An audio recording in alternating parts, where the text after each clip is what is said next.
a los legisladores presentes, al público presente. Ya sacamos las botellitas de agua. Ya siendo las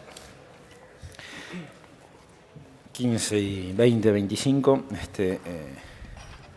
agradeciendo la presencia del señor director ejecutivo del ANSES, que ya es una persona que nos tiene acostumbrados a las visitas aquí al Congreso Nacional, a la Comisión Bicameral, desde su creación. Creo que es el funcionario del Ejecutivo que más veces ha venido al Parlamento, y siempre cuando en los reportajes afirma dónde estaban los gerentes de las AFJP, a quién rendían cuentas, y efectivamente tener el director ejecutivo que viene periódicamente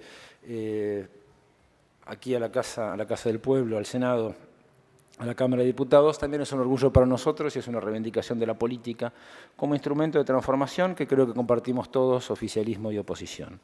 Así que vamos a, si les parece bien, vamos a proceder como solemos proceder de costumbre, con la exposición del director ejecutivo, y luego pasaremos a la más amplia y plural gama de preguntas o inquietudes de los señores legisladores. Director ejecutivo, muchas gracias por su presencia. Muchas gracias, presidente. Gracias a los legisladores y al resto de los funcionarios del Congreso por acercarse. Ustedes saben que la comisión bicameral es creada por la ley que de alguna manera estatizó los fondos de los trabajadores argentinos y que puso en manos del ANSES, de un comité ejecutivo de la administración de esos fondos. Y en la propia ley se manifiesta con claridad la presencia del funcionario del ANSES, del director del ANSES en el Congreso para rendir cuentas, y no solo rendir cuentas, sino mostrar la evolución y el avance de las cuentas que tienen que ver fundamentalmente con el Fondo de Garantía de Sustentabilidad. Mi idea es la siguiente: hacer una pequeña presentación de la evolución del fondo, contarles un poco cómo viene la inclusión jubilatoria, que si bien es materia de tratamiento de otras comisiones, entiendo que es un tema de interés para los legisladores y tiene que ver con la ANSES, y después que ustedes hagan las preguntas que crean pertinente y que nosotros podamos dar respuesta. El valor del fondo al 31 de octubre, es decir, hace pocos días atrás, desde 482.660 millones de pesos. La verdad que es un valor más que significativo. Recordemos de dónde partimos. El 5 de diciembre del 2008, luego de la aprobación por parte del Congreso de la Nación y la promulgación del Poder Ejecutivo, a mitad del año 2008, las AFJP nos transfirieron 80.209 millones de pesos, 17.874 tenía el FGS, creado por un decreto en el año 2007, con lo cual teníamos en la ANSES cerca de 97.000 millones de pesos, y hoy tenemos 482.660 millones de pesos, básicamente el conjunto de argentinos y el sistema de seguridad social. Hay un punto que siempre discutimos muy respetuosamente con el diputado Santín, que es la variación neta de transferencias de la ANSES. Bueno, básicamente acá están los incrementos neteados de las transferencias que ha hecho la ANSES, es decir, la ANSES prestacional al FGS, fundamentalmente en los años de 2009, 2010, 11, 12 y 13. Básicamente en el año 2014 no hubo transferencias desde la ANSES hacia el FGS. Ustedes ven que el crecimiento desde el enero de este año hasta el 31 de octubre es del 46,5%. El fondo creció en estos 10 meses 46,5%. Y desde que lo tiene el ANSES y no es administrado por las AFJP, 376%. Este es el valor del fondo básicamente en esto que decíamos recién, 98.000 millones de pesos en diciembre del 2008, 482.000 millones de pesos en la actualidad, casi un 400% de crecimiento, 392%, y el último año, 50,3%. Eso fue el crecimiento anual del fondo. Creció un 50% el valor, los activos que tiene la ANSES o que cuenta la ANSES en el último año.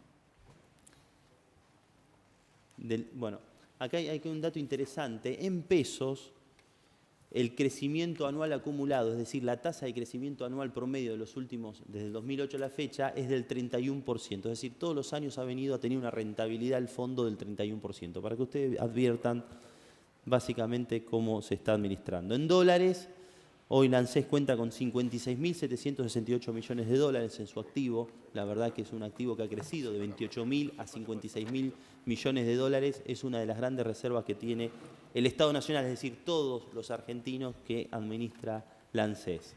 Y el otro dato interesante es que ha tenido una rentabilidad promedio acumulada en dólares del 12,4% anual. Es decir, el conjunto de activos de ANSES rindió los últimos 5 años 12,4% en dólares.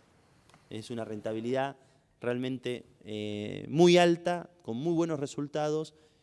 Tengan en cuenta que un activo en Estados Unidos a 10 años en dólares rinde 2,30 y rendía 0, en torno a 0 hace 2 años atrás.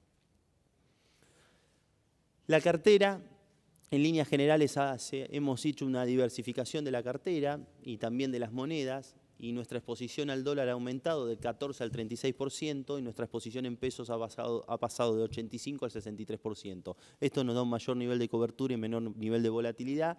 No son tenencia de dólares, sino es nominación de moneda o nominación de las variaciones de nuestras compras. Ahora vamos a ver algunos datos al respecto. Los cambios más significativos, lo que vemos siempre, caída de las acciones extranjeras que se vendieron y se trajeron a la Argentina, crecimiento de los proyectos productivos, básicamente hoy el que más explica ese crecimiento tiene que ver con Procrear, y una tenencia de bonos similar a lo que tenían las AFJP. Pero los cambios más significativos es reducción de los plazos fijos, tenemos más o menos el mismo nivel de acciones, crecimiento de los proyectos productivos, reducción de los activos en el extranjero y las disponibilidades están en el mismo entorno que tenían las AFJPs. Esto básicamente los marcan los límites de la ley, ¿no? El cambio más significativo es proyectos productivos.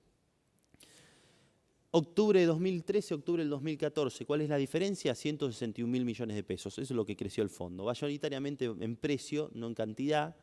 Básicamente títulos públicos, acciones, hubo un crecimiento muy fuerte del valor de las acciones.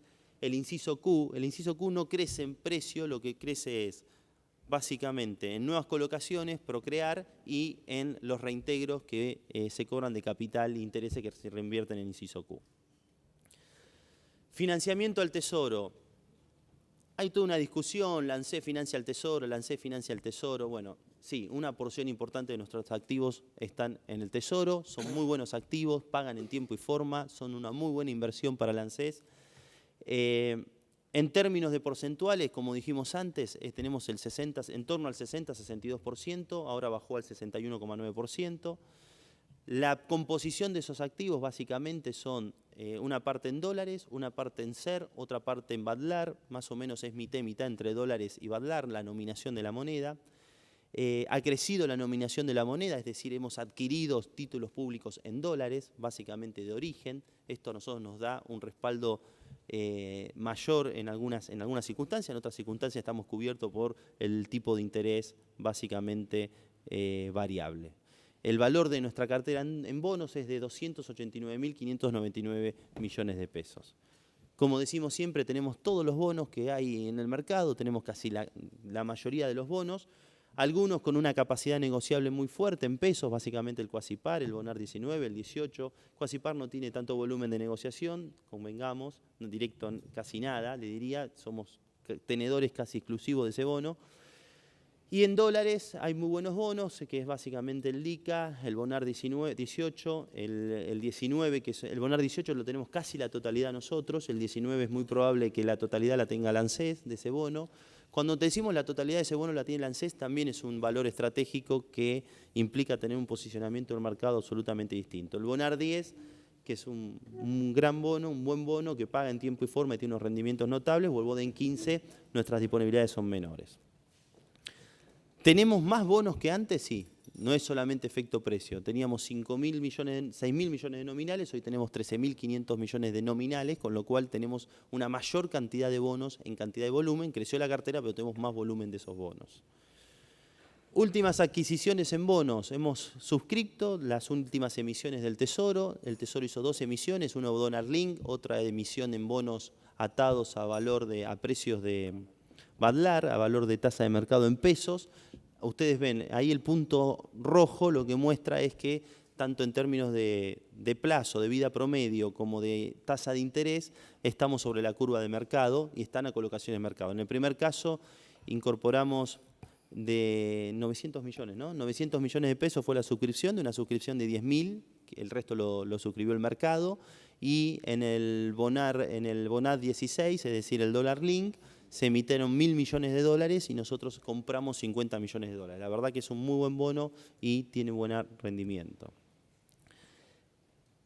Esto es interesante, este gráfico muestra, si hubiésemos tenido todos dólares y no hubiésemos tenido activos, no hubiésemos comprado o efectivamente suscrito nuevos bonos o no hubiésemos hecho algún tipo de movimiento en la cartera de inversiones productivas, el valor de la cartera estaría en la línea verde, en dólares. O sea, tendríamos dólares billetes, pero tendríamos un 235% menos, o hoy, producto de los activos que tenemos un 235% más. Con lo cual, la decisión del fondo de tener activos financieros nominados en distintas monedas, que paguen capital, que paguen intereses y que tengan un plazo, es mucho más conveniente que tener en la cartera solo dólares. Es decir, el que apostó al tesoro, el que apostó a sostener las acciones, el que apostó a tener una inversión equilibrada en plazos fijos y el que apostó a tener liquidez y determinado tipo de inversión estable en el tiempo, ganó mucho más que solo una apuesta al dólar. Esto para que lo tengamos en cuenta.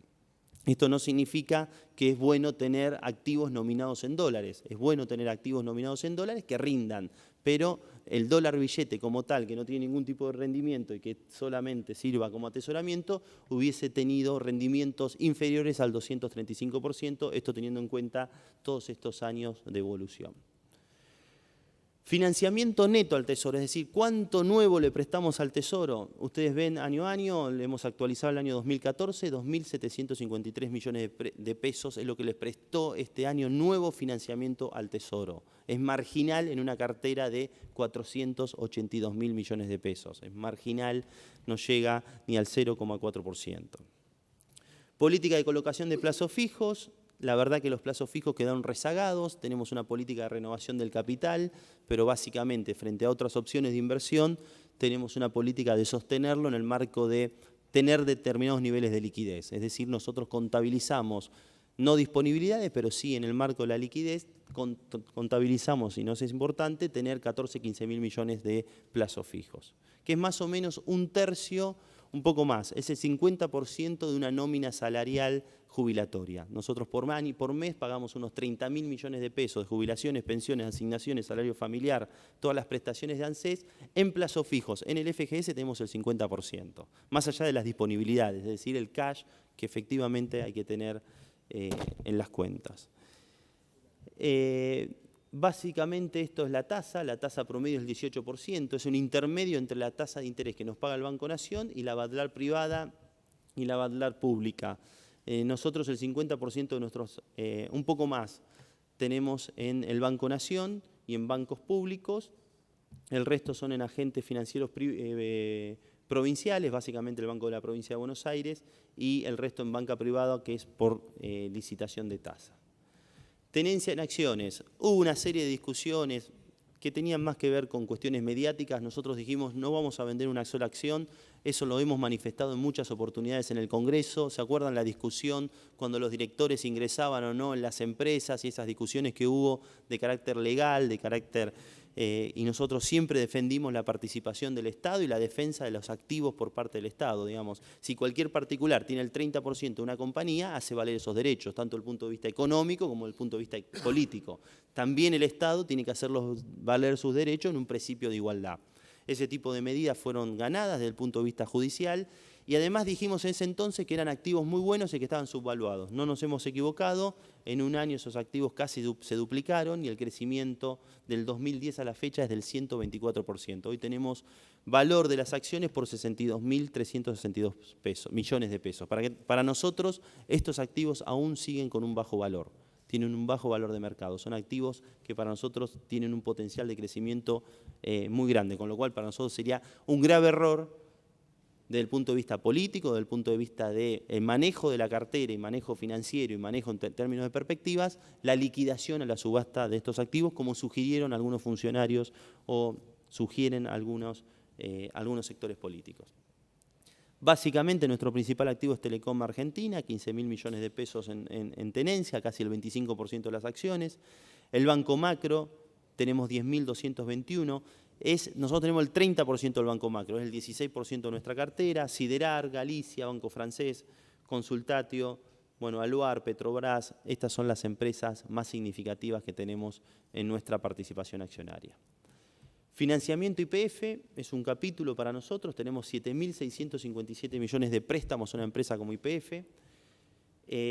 Somos uno de los principales prestamistas de YPF en términos de obligaciones negociables, pero el monto es del 17%, el que más le presta es el mercado, con lo cual nuestra participación al inicio era del 78%, ni bien el Congreso de la Nación y el Poder Ejecutivo promulgan la ley de estatización del 51% de las acciones.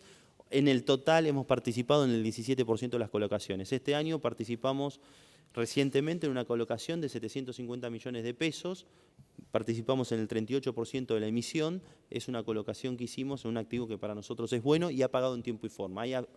Hay acciones que ya las cancelaron, las pagaron, acciones, pero no, bonos, obligaciones negociables que ya cancelaron y pagaron en tiempo y forma. La tasa es de entre el 23 y el 23,5 y 24,8%. Proyectos productivos, fíjense cómo creció, pasó en el 2011, estábamos hablando cerca de 20.000 millones de pesos, hoy estamos hablando cerca de 55.000. Se mantuvo básicamente todo lo que es obra pública y energía y se está pagando en tiempo y forma. Y las marquitas celestes, el crecimiento de Procrear. Procrear, ustedes saben, es un fideicomiso que tiene básicamente endeudamiento y patrimonio. El endeudamiento son emisiones de BDR que hace el fideicomiso y los compra la ANSES, y el patrimonio son aportes patrimoniales que hace el Tesoro de la Nación conforme pautas presupuestarias, con lo cual tiene financiamiento mixto del Tesoro de la Nación más financiamiento del ANSES. Así se funciona Procrear, y el financiamiento del ANSES son valores representativos de deuda conforme un horizonte de plazos que están respaldados por las hipotecas que se van otorgando. La tasa de rentabilidad de esos activos es superior o es promedio en términos de la rentabilidad que tiene el fideicomiso. Y en muchos casos superiores a los préstamos individuales. Básicamente esto es el ingreso, esto es lo que nos entra por año. Este año nos entraron 8.714 millones de pesos, o nos van a entrar.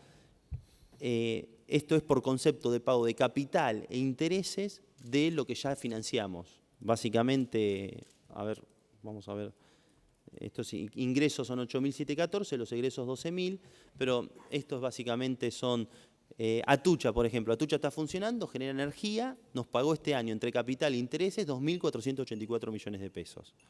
EPEC nos pagó 997 millones de pesos, producto de la generación de energía en la central térmica de la ciudad de Córdoba, en la provincia de Córdoba, producto del financiamiento que oportunamente se dio para pagar esa obra. 2.048 millones de pesos nos pagó el CISVIAL, que es un fondo que se financia conforme un fideicomiso creado en el año 2001 y puesta en marcha en el 2003, para hacer caminos y rutas con el Fondo del Gasol.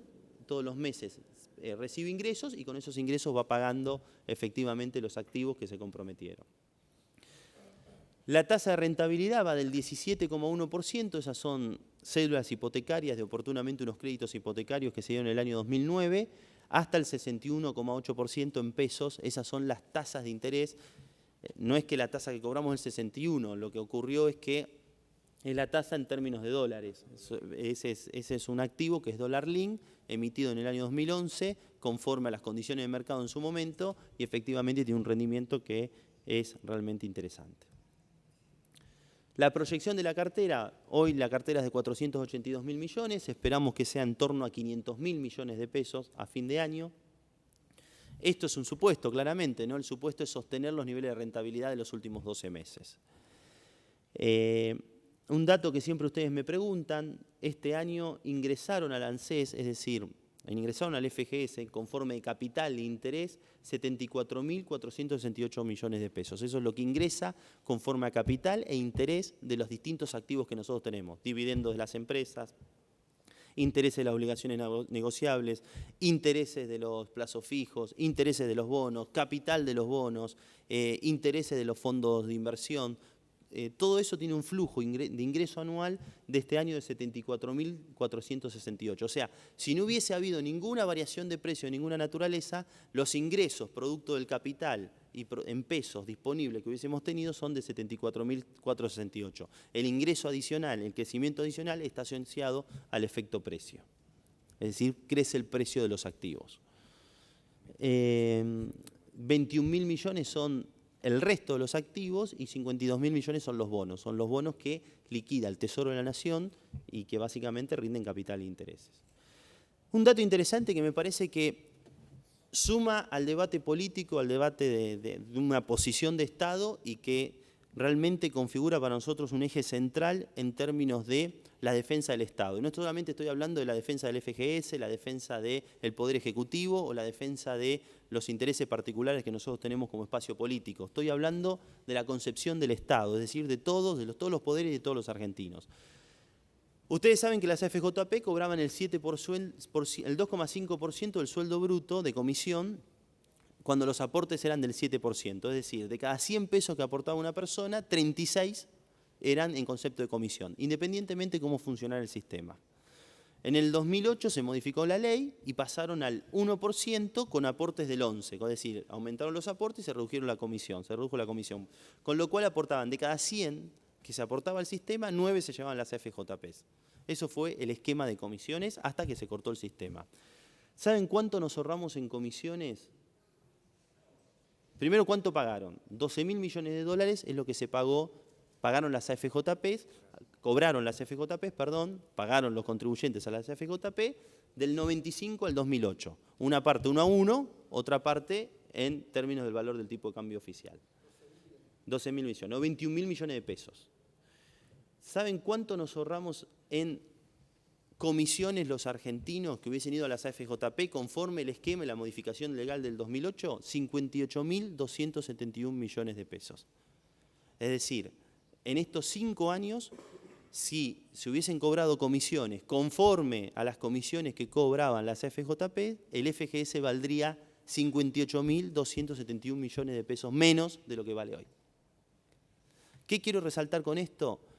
Que el Estado funciona, que el Estado puede dar rendimientos conforme a los criterios de mercado, que el Estado defiende conforme a las garantías y a los instrumentos financieros que elige, que el Estado puede rendir cuentas, que el Estado no requiere y no necesita delegar funciones esenciales y básicas en los privados, que cuando a los privados se les destinan recursos, lo único que hacen son negocios que no conocemos, negocios que no son útiles para la sociedad, que no tienen un fin social y además son caros. 58.271 millones de pesos. Esto se lo podría comparar con... ¿Cuántas personas trabajan en el fondo? 150. Con lo que significan los sueldos de los 150 funcionarios que trabajan en el FGS. Si quieren la próxima lo neteo, así vemos cuánto nos ahorramos los argentinos, porque me parece esto ya no es una defensa en términos de la gestión, es una filosófica en términos de Estado.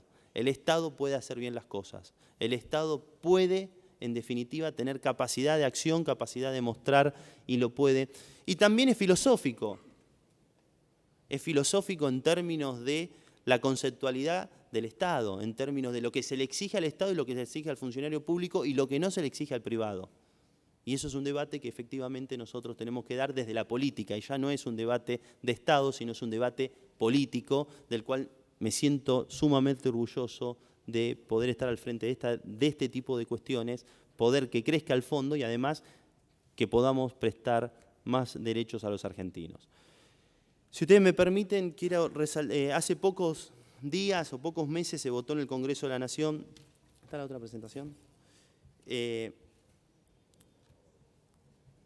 Una ley que creo que también es un logro del Estado, y quisiera compartir con ustedes 3 o 4 datos que me parece que es importante, que es la nueva inclusión jubilatoria, y poner blanco sobre negro algunas discusiones que tuvimos oportunamente y que la verdad eran como realmente nosotros lo estimábamos. Hay 7.462.000 jubilados y pensionados entre pensiones no contributivas y jubilaciones y pensiones. Eso creció, bueno, estos datos ustedes los conocen, la tasa de cobertura creció, había bajado un poquito y aspiramos a que sea el 100%.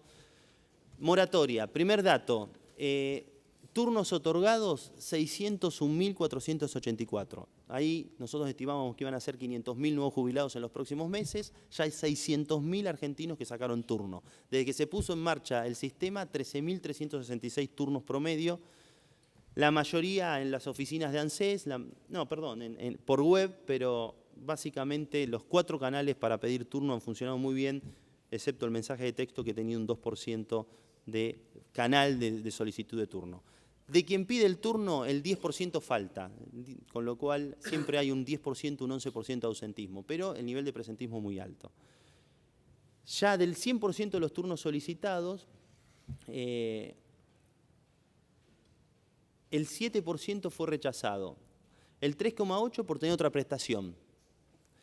¿Qué significa esto? Muchos de los casos son pensiones no contributivas y muchos de otros casos es porque efectivamente ya están cobrando una jubilación.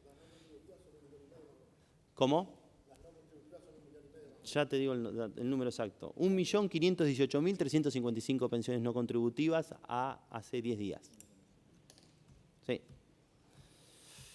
El 2,44%, que es el número que realmente nos importa, no superan la evaluación económica. Nosotros habíamos dicho que era un 2 y un 3%, es el 2,48%. El 1,9% por ingresos, es decir, superan los ingresos, se toma la cuestión de la señora y el señor superan los ingresos superiores a 180.000 pesos anuales. Bienes, el 0,5% tienen bienes a valor fiscal superiores a los 750.000 pesos. Y gastos, el 0,08%, gastos superiores a 230.000 pesos, el titular por tarjeta de crédito. Con lo cual, ese artículo que fue discutido era el 2,48%, que en definitiva no es que no le permitimos jubilarse, simplemente que lo pueden hacer a través de otros mecanismos. De los que hemos atendido hasta el momento, 190.700 ya pagaron la primera cuota, es decir, son nuevos jubilados en la Argentina, de los cuales 91.065 ya han sido liquidados, esos ya son jubilados expresamente, y el resto están en proceso de liquidación. Un dato importante, el 98% no requirió gestoría, que era otra de las discusiones. La verdad, hemos hecho un gran esfuerzo y yo felicito a todo el equipo técnico de ANSES, a todos los de normatización, no se requiere gestores. El otro día estuve en San Martín, una señora me agradece la jubilación y me dice, fui una abogada, pero lo hice yo el trámite y me salió en 8 días. Había hecho el trámite, justo le dio el corte de la liquidación y le salió automáticamente, pagó la cuota el mismo día y le salió. Le tengo que pagar al gestor porque me cobra 3 cuotas, no le tiene que pagar nada. Hemos implementado un sistema por el cual rápidamente se pueden jubilar, no se requieren de gestores, no se requiere de asesoramiento, la verdad está funcionando muy bien y la mayoría de los casos hasta el momento son personas que completan la gran mayoría de los años de aporte. Bueno, estas son liquidaciones automáticas, liquidaciones con resolución. La liquidación automática se hace automáticamente por sistema. Paga la cuota, tiene todo en orden y automáticamente se liquida. La liquidación por resolución tiene algún tipo de verificación. Una persona que trabajó 20 años en una empresa, no están los papeles completos en la ANSES, hay que ir a verificar. Muchas veces las empresas no están los domicilios y el trámite se hace un tanto más engorroso, pero estamos en el marco de los tiempos. Algunos datos. La cuota promedio de esos casi 100.000 casos es de 550 pesos. En realidad es de los 36.681 casos que ya liquidamos en noviembre, perdón. La cantidad de cuotas promedio, 57 meses, hay algunos que acortaron las cuotas y básicamente el 60% de las cuotas está entre 50 y 750 pesos. El haber jubilatorio, la mayoría se jubila con la mínima, excepto algunos que tienen algunos años más y tienen que completar algunos años de moratoria.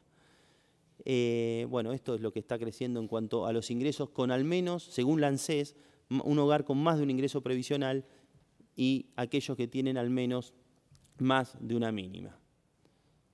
Bueno, estas son cuestiones de la ley de movilidad jubilatoria y demás. Quería hacer referencia a este tema de la moratoria. Quería, en primer lugar, agradecer a la Presidenta de la Nación por haber presentado un proyecto de estas características que, para mí, para nuestro entender, levanta una voz y una necesidad que era una nueva moratoria. Y agradecer a los diputados porque realmente no tuve la oportunidad, pero fue votada por unanimidad y eso también refleja que hay madurez democrática, refleja que cuando las cosas funcionan, independientemente de algunos matices y de algunas contribuciones también, porque no lo vamos a negar, efectivamente las cosas funcionan y hay consenso político. Y en ese sentido, no solo advierto que gran parte de la sociedad está conforme con este tipo de medidas porque hay una necesidad, sino también que la política no le dio la espalda y todo lo contrario, entendió que era bueno para la sociedad, que era justo, y les puedo asegurar que es un acto de justicia que se ha llevado adelante y que hemos contado con el absoluto respaldo, como pocas veces quizás, del Congreso de la Nación. Esto es el aporte inicial y estoy dispuesto a contestar cualquier tipo de pregunta. Hola, bien. Muy bien, muchas gracias, señor director ejecutivo, muchas gracias a Santiago López Alfaro, también del Fondo de Garantía de Sustentabilidad, por la presentación a la cual la calidad y la pertinencia nos tienen acostumbrados. Y bueno, pasamos a la parte de las preguntas en las cuales no sabía por qué el señor diputado Santín iba a levantar iba a manifestarse. Antes de darle la palabra al diputado Santín, quiero señalar que me olvidé de mencionar la obtención del quórum al iniciar la sesión de hoy, para que quede en la versión taquigráfica. Ahora, diputado Santín, esperamos sus preguntas, análisis, comentarios. Gracias, presidente. Gracias. Hola, hola. Tres temas. El primero, aquellos que queremos que la seguridad social tiene que siempre estar en manos del Estado, nunca puede ser un negocio privado. No solo costó lo que usted refería ahí en el esquema, porque esto de que las comisiones se llevaban el 35 pesos de cada 100 que los afiliados tenían, sino que en ese periodo, entre el 1994, que se puso en marcha el sistema, al 2008, entre las comisiones que se llevaron las FJP más las bajas de las contribuciones patronales, hubo una transferencia del Estado a los particulares, es decir, de casi 90.000 millones de dólares. Es decir, cuando estamos discutiendo por ahí, digamos, que Argentina tiene conflictos específicamente con pagos en el exterior, digamos, complejos, es decir, en ese periodo perdimos 90.000 millones de dólares. Así que digo, es decir, esto muestra que no hay duda que la seguridad social siempre tiene que estar en manos del Estado, nunca puede ser un negocio de los privados. Nosotros le habíamos acercado al presidente de la comisión alguna pregunta sobre el tema de los proyectos productivos y que estaba relacionado específicamente con el tema de cuánto tiempo estimaban para la financiación de los proyectos y la realidad, si ustedes tenían un estimado de cuánto había generado, porque es muy importante, digamos, la realidad es que estos recursos que tiene el Estado, el Fondo de Garantía de Sustentabilidad, es decir, ayude al crecimiento y al desarrollo de la economía de un país, sea una herramienta específicamente de desarrollo, no un lugar que tiene que estar la plata puesta específicamente paralizada, sino que tiene que estar en proyectos productivos y todos lo avalamos fuertemente.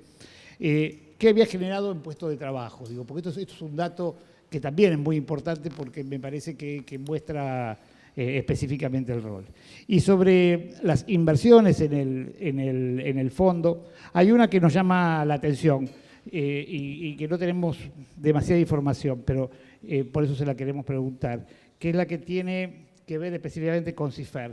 Es decir, ahí tenemos entendido que lo de CIFER, por lo menos por lo que entendemos del acta 55, que fue el momento que se aprobó específicamente la transferencia, ahí esto estaba destinado al soterramiento del Sarmiento, que eran 570 millones, que es una obra que está paralizada. Entonces digo, ¿qué está pasando ahí, digamos, ¿no? Es decir, digamos, está en ese fideicomiso, cómo la ANSES controla, digamos, es decir, puso plata en un fideicomiso, teóricamente para hacer una obra, se hizo el túnel, se puso la máquina y se paralizó por falta del resto del financiamiento. Es decir, eso cómo se recupera, cómo funciona específicamente eso. El segundo tema relacionado con el fondo de garantía tiene que ver con la tasa de interés. Ya alguna vez la habíamos discutido. Cuando uno mira, por ejemplo, en las letras que el Estado toma, que la ANSES toma del Estado, está en tasas del 23, 24%, 25%, digo, es decir, una tasa razonable desde el punto de vista de la inversión. Pero cuando ve que, es decir, lo que tenemos depositado en el Banco Nación paga el 16%, la realidad es que, es decir, se sigue a entender por qué el Banco Nación le paga a la ANSES. Es decir, no sé, por lo menos el último número que yo tengo es que había en el Banco Nación cerca de 5.900 millones. Tener 4, 5, 6 puntos de diferencia ahí, estamos hablando de entre 300 y 350 millones por año que el sistema está perdiendo.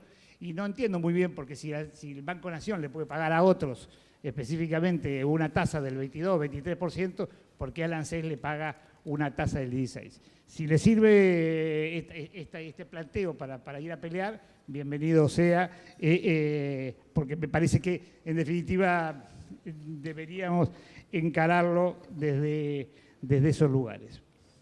El otro tema que me parece que usted se refirió, está referido a la nueva moratoria.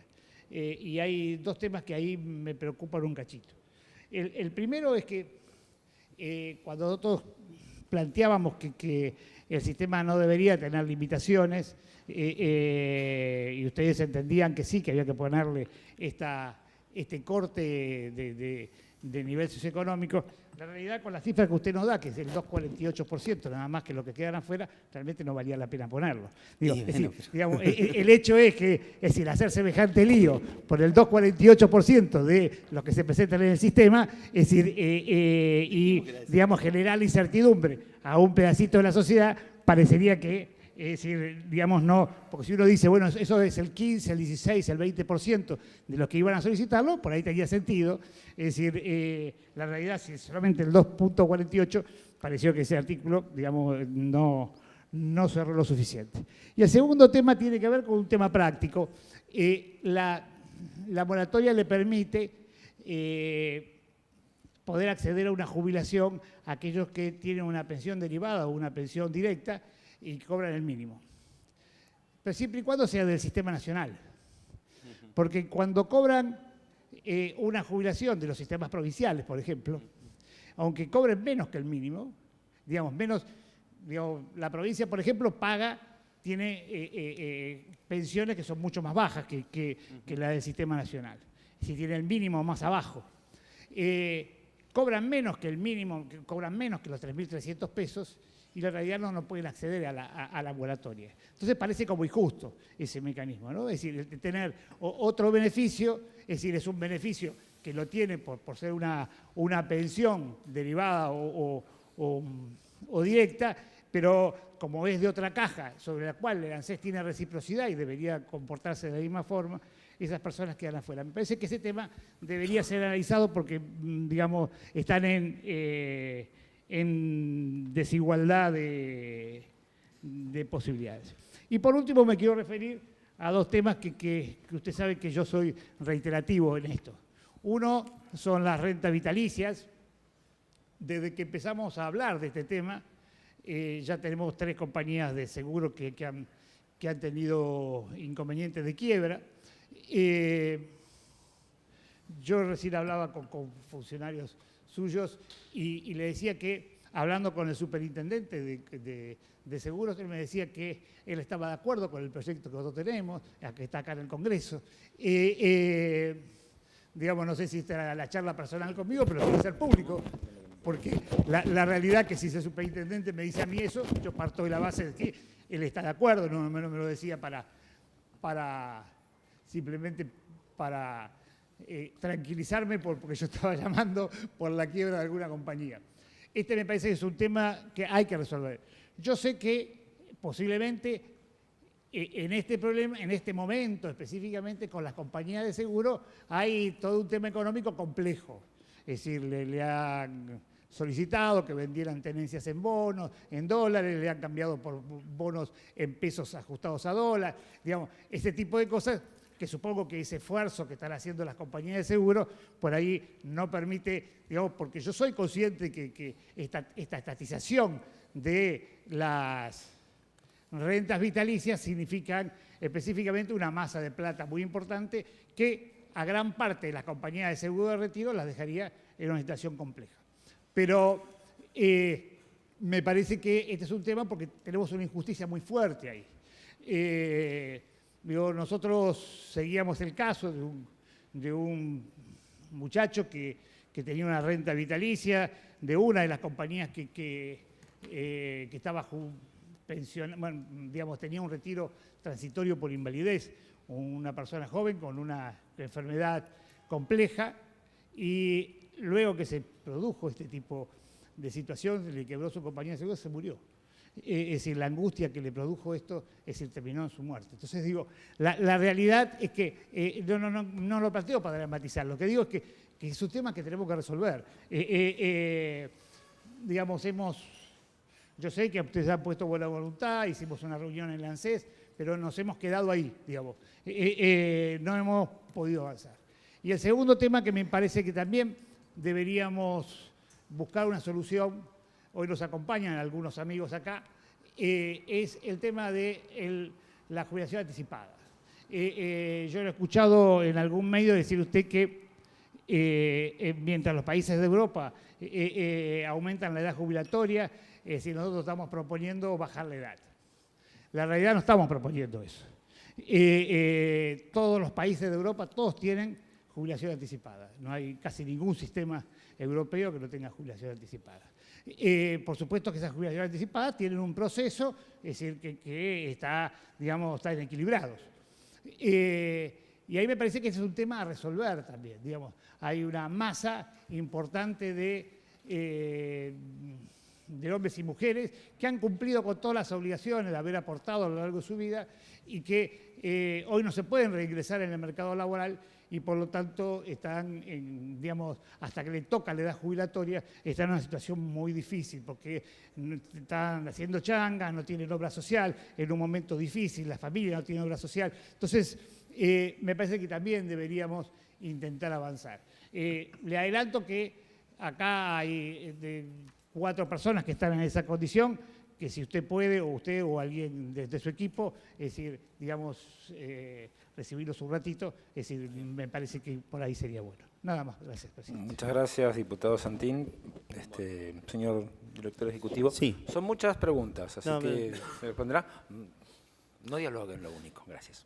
Con respecto a los proyectos productivos y demás, nosotros tenemos una postura desde el inicio que es básicamente que nosotros no nos encargamos del seguimiento de la obra. Nosotros financiamos un instrumento financiero que implique garantías de recobro y garantías de pago de los activos. Con lo cual, si la obra empieza o la obra termina, o no empieza y no termina, o lo que sea, la ANSES se garantiza el recobro. Hasta el momento no hemos tenido ninguna obra que hemos financiado y no la han terminado. Ahora bien, la responsabilidad de hacer la obra queda en cabeza de la autoridad, o queda en cabeza de la empresa, o queda en cabeza de, efectivamente, o el fiduciario que se financia para la realización de la obra. Nosotros no controlamos obras, no auditamos obras, sí tenemos algún esquema de seguimiento en términos de lo que implican los distintos determinantes de la oferta pública, pero la oferta pública es un instrumento financiero, se le presta un fideicomiso, por ejemplo CIFER. CIFER tiene garantía aval del Estado, votado por el Congreso de la Nación. CIFER tiene un fondo de recursos que va automáticamente a una cuenta del fiduciario, creo que es el Banco Nación. Esa cuenta tiene pasivos, que es los recursos que nosotros depositamos, y tiene un flujo de recursos, que creo que es el gasoil, una partecita del gasoil. Todos los días alguien carga gasoil y gotea en el CIFER. Se da vuelta el señor fiduciario de CIFER, para explicarlo rápidamente, y le paga la obligación a la ANSES. Tiene una deuda con la ANSES. Además, el fideicomiso es responsable de la realización de la obra, es responsable del financiamiento futuro, es responsable del financiamiento de la obra. No recuerdo el contrato específico de CIFER, si quieren les traigo el prospecto de cómo se financió eso, de cuáles son las obligaciones, a nosotros, está en la CNB, está en la página web de la CNB, lo pueden ver y si no se los mandamos. Y lo que sí le puedo decir que a nosotros nos están pagando en tiempo y forma. Es una obligación, sino además generé una situación de responsabilidades a quienes firmaron el contrato de endeudamiento del fideicomiso. Entonces, dos cosas. Seguimiento de la obra, nosotros no es una responsabilidad, lo hacemos conforme a la pauta de la CNB. Seguimiento, el CIFER está pagando en tiempo y forma independientemente de la evolución de la obra. Tercero, le podemos enviar un informe de cómo evolucionaron las obras. En el caso del fideicomiso Procrear, en donde sí, yo particularmente soy presidente del fideicomiso, no solamente prestamos, sino además hay un comité ejecutivo que audita y toma decisiones relevantes y pone parámetros y marca parámetros al fiduciario, que es el responsable ejecutor de la obra. Si quieren, tengo para mostrar la evolución de no solo los créditos individuales, es decir, aquella familia que tiene el terreno, que compra el terreno, que se construye su vivienda en términos de lo que era el banco hipotecario históricamente y que se está reeditando esa historia, sino también más de 30.000 viviendas que estamos haciendo a lo largo y a lo ancho de la Argentina. Algunas recién empezando, otras casi terminándose. En La Rioja, tanto en Chilecito como en la ciudad de La Rioja, las obras tienen un nivel de avance del 80-85%. La verdad que han quedado muy bien esas obras. Bueno, usted es de la zona del oeste, pero estamos trabajando mucho en Morón, en Aedo, en la localidad de Morón, en Ituzaingó. Son obras que están muy avanzadas. Morón y Aedo en 25%, Ituzaingó un poquito más, en Tigre estamos terminando la obra y en algunos lugares estamos empezando la obra en estos días, producto de la factibilidad de los permisos, la factibilidad de hidráulica, la factibilidad de energía, la factibilidad que significa llevar alguna obra adelante, que tenemos que tener, somos el Estado y tenemos que tener todos los papeles en orden como para empezar a ejecutar los contratos. En términos de letras, nosotros invertimos a tasa de mercado, tanto las letras como los plazos fijos es a tasa de mercado. El Banco Nación tiene una particularidad. Primero es el Banco de la Nación Argentina, es el agente oficial del Estado Nacional, es el agente oficial de pagos del ANSES. Segundo, quiero decirle que a nosotros, al ANSES, nos presta un servicio notable el Banco de la Nación Argentina. Recordemos que hay 2,5 millones de jubilados que por un valor muy bajo, casi por carga pública, nos paga las jubilaciones y pensiones a lo largo del ancho de la Argentina, con lo cual hay un esquema de reciprocidad entre el ANSES y el Banco Nación histórico que efectivamente se ve reflejado en tasas. Esas tasas están asociadas a, básicamente, la Badlar pública. La Badlar pública tiene un nivel inferior de tasa que el resto de la Badlar privada. Nosotros acá ponderamos en el marco del Banco Nación algunos otros servicios que nos presta el banco que nosotros entendemos que son buenos para el conjunto de la sociedad, con lo cual el tratamiento del Banco Nación es distinto al tratamiento de la banca privada. De hecho, hay proyectos de ley, hay proyectos de que todos nuestros plazos fijos vayan al Banco Nación y que tengan las consideraciones particulares que significa el Banco Nación. Nosotros tenemos 50% del Banco Nación, 50% en bancos privados. Eso por un lado. Por otro lado, cada tanto nosotros hacemos revisiones de tasa conforme a las tasas de mercado. Quizás sea momento de ver alguna revisión de tasa en estos meses. Además tenemos otra serie de servicios que nos presta el Banco Nación.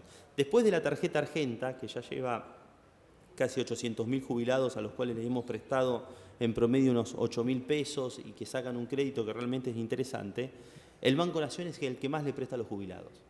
El Banco Nación es la segunda fuente de financiamiento de los jubilados, también a una muy buena tasa, con lo cual efectivamente el tratamiento del Banco Nación nosotros entendemos que tiene que ser distinto al tratamiento del resto de la banca privada. De todos modos, vamos a sugerir préstamos, debe tener cerca de 400.000-500.000 préstamos a jubilados el Banco Nación. Si quieren le doy 800.000. Tenemos pensado de acá a fin de año llegar a 1 millón de préstamos y el próximo año duplicar la cantidad de préstamos a jubilados. También esto surgió, de hecho surgió en el marco de conversaciones.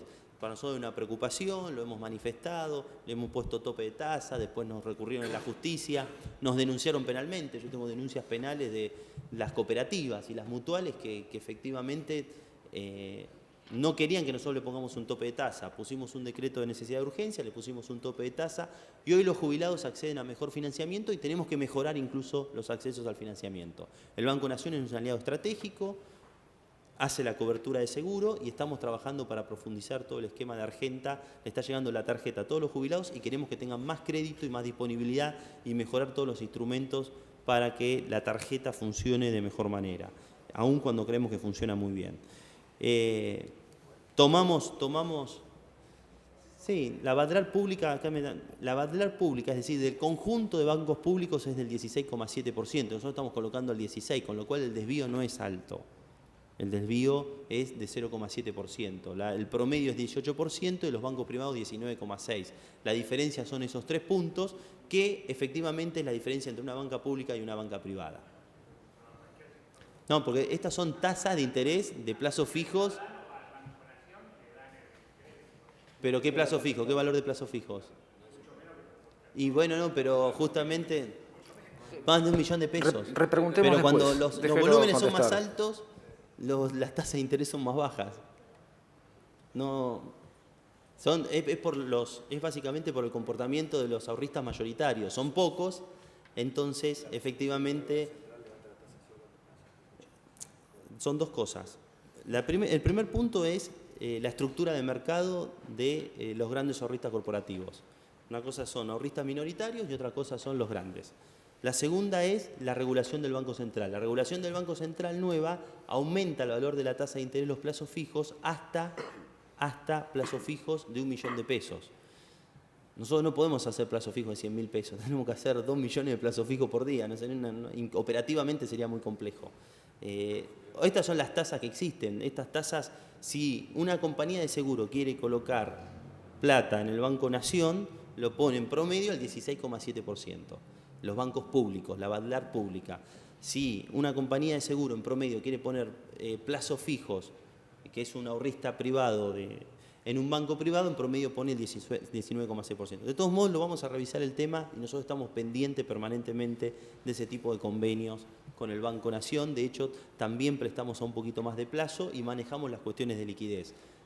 La vamos a llamar la tasa Santina, así que como...